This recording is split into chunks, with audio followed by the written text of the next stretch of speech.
akan membentangkan tentang falasi.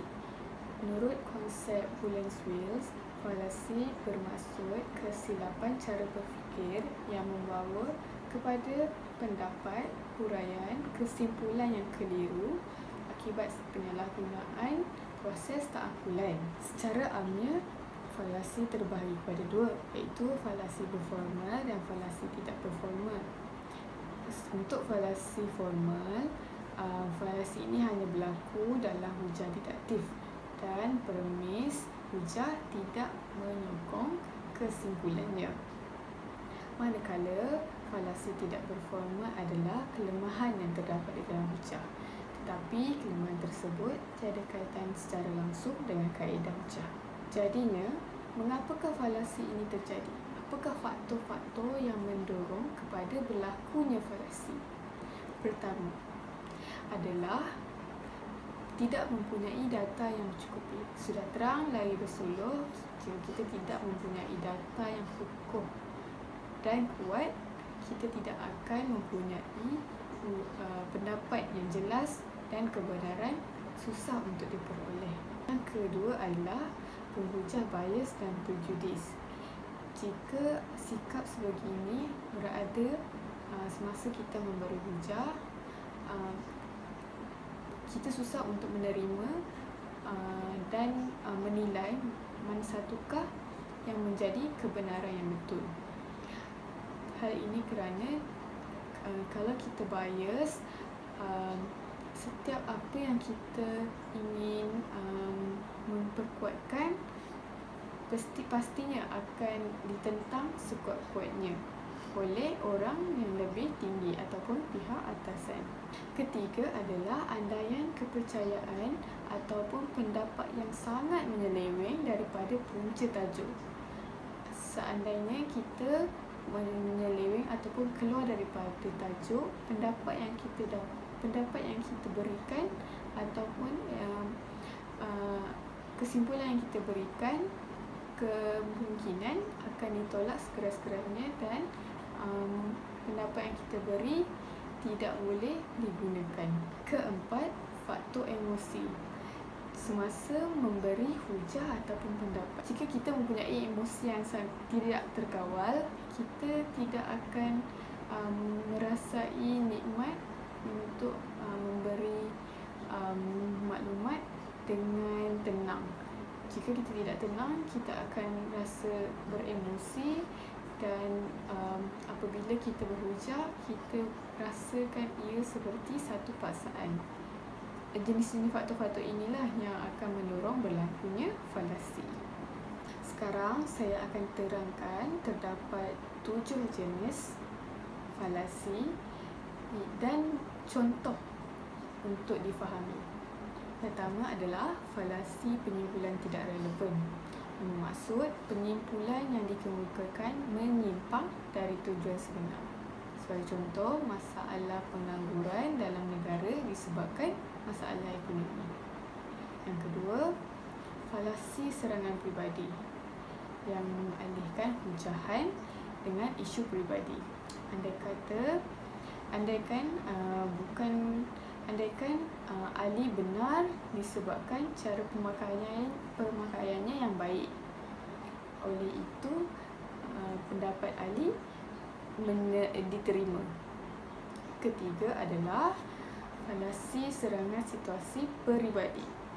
Contohnya, hujahan Ali tidak benar kerana dia merupakan kelompok daripada ahli musuh ataupun kelompok musuh yang dipertandingkan. Keempat adalah falasi kejahilan yang dianggap benar kepada pihak lawan gagal untuk membuktikan ianya salah. Misalnya, Ali gagal membuktikan roh itu wujud, maka roh tidak wujud. Jadi, apa yang Ali katakan, jika ianya gagal untuk membuktikan sesuatu kenyataan, maka apa yang dikatakan automatik gagal. Kelima, falasi untuk menagih simpati yang mana sokongan kepada hujahan dengan menagih simpati. Seperti yang kita pertahankan pendapat Ali kerana dia adalah yatim lagi piatu. Maksud saya, apa yang diberikan sokongan atau automatik akan menang kerana menagih simpati. Seperti yang saya cakapkan tadi, Ali, kita semua perlu mempertahankan Ali hanyalah sebab kerana dia anak yatim piatu. Jadi yang keenam, falasi merujuk kepada autoriti, yang mana kebenaran hujah disandarkan oleh pada autoriti pengaruh seseorang.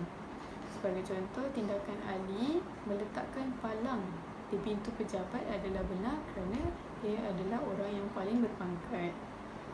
Jadi yang terakhir adalah falasi menolak akibat kerana sebabnya tidak berlaku, iaitu hujahan yang mengadakan sesuatu tidak berlaku kerana tiada sebab yang zalim berlaku. Contohnya, hari ini tidak akan hujan kerana cuaca tidak mendung.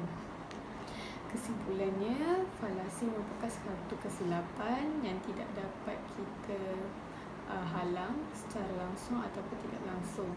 Oleh itu, beberapa langkah yang penting perlulah diambil untuk mengelak berlakunya falasi. Sebagai contoh, kita memahami konsep dengan lebih mendalam supaya falasi tersebut tidak berlaku. Dan akhir sekali,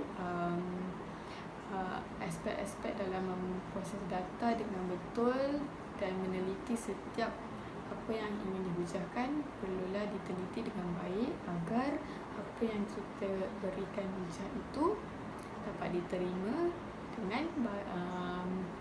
dengan baik dan mengikut logik dan akal yang disandarkan Al-Quran dan hadis.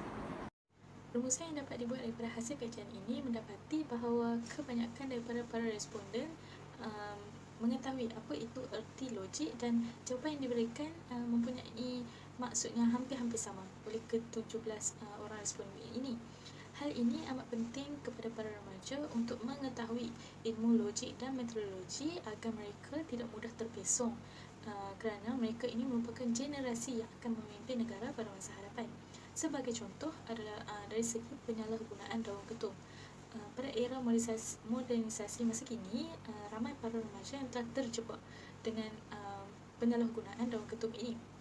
Baiklah, untuk pengetahuan, daun ketum ini asalnya digunakan sebagai ubat tradisional untuk merawat penyakit-penyakit tercontoh adalah seperti sakit belakang, demam, batuk dan juga lain-lain. Namun ia telah diubah suai oleh pihak yang tidak bertanggungjawab dan iaitu seperti penagih dadah kerana ia mengandungi bahan-bahan seperti psikoaktif, mitragynine yang memberi kesan stimulan, sedatif, euforia dan boleh menyebabkan penagihan. Kajian mendapati bahawa kesemua daripada mereka tahu cara menilai sebuah keputusan itu sama ada ia adalah sebuah keputusan yang benar ataupun sebuah keputusan yang salah. Kebanyakan daripada mereka menggunakan cara dengan berfikir secara logik akal, mengikut akal fikiran masing-masing dan juga meminta pandangan daripada orang lain untuk membuat sebuah keputusan, manakala setengah daripada mereka pula mengikut kata hati. Baiklah, di sini boleh dilihat bahawa pihak ketiga mampu dan juga boleh mengeksploitasi pemikiran mereka ke arah yang negatif dan tanpa mereka sedari. Jadinya pada masa inilah para cendekiawan di luar sana sangat diperlukan untuk mendidik para remaja ini mengenai ilmu-ilmu logik dan juga metodologi. Kesimpulannya, majoriti daripada golongan remaja ini tahu cara untuk menilai keputusan mereka sama ada ia adalah keputusan yang benar ataupun keputusan yang salah.